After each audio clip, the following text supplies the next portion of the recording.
आमच्याकडे ग्रामीण भागात पाणी अडवा पाणी जिरवा अशा पद्धतीनं योजना सगळीकडे असते, जुनी आहे. आता ही भारतीय जनता पार्टी सेनेची अडवते आणि शिंदे सेना भारतीय जनता पार्टीची जिरवते, असं सध्या चालू आहे. हे काही जरी कोणी काही म्हणत असलं तरी याची अडवा आणि याची जिरवा अशाच पद्धतीनं संपूर्ण महाराष्ट्रात या नगरपालिकेच्या निमित्तानं चित्र समोर आलेलं आहे. हे कोणी काही बोललं तर हे काही लपून राहिलेलं नाही आहे. ह्या सगळ्या गोष्टी खुल्या आहे, घ्यायचं नाही वगैरे वगैरे वगैरे या सगळ्या गोष्टी बोलण्याच्या होत्या. बोलाचीच कडीन बोलाचंच भात आहे. परंतु आत्ता मला असं वाटतं सगळी यादी माझ्याकडं बऱ्याच आहे महाराष्ट्रातली. हे फक्त तुम्ही ठाणे काय डोंबिवली अंबरनाथ बोलताय, परंतु महाराष्ट्रातल्या अनेक जिल्ह्यात कशा पद्धतीनं या सगळ्या 8 दिवसात लोक घेतले याची यादी आहे.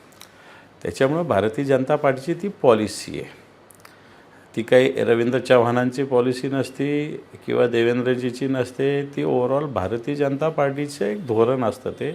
आणि भारतीय जनता पार्टीचं धोरण काय असं कोणी बोललं मिळून थांबत नाही. हां, तोंड देखलं भारतीय जनता पार्टी म्हणेल. आता आमच्याकडे एका संभाजीनाथ एका महिला याच्या जिल्हाध्यक्षाला घेतलं शिंदे गटाच्या. भारतीय जनता पार्टीचे नेते का महायुतीच्या परिवारातच त्या याव्यात म्हणून आम्ही त्यांना घेतलं.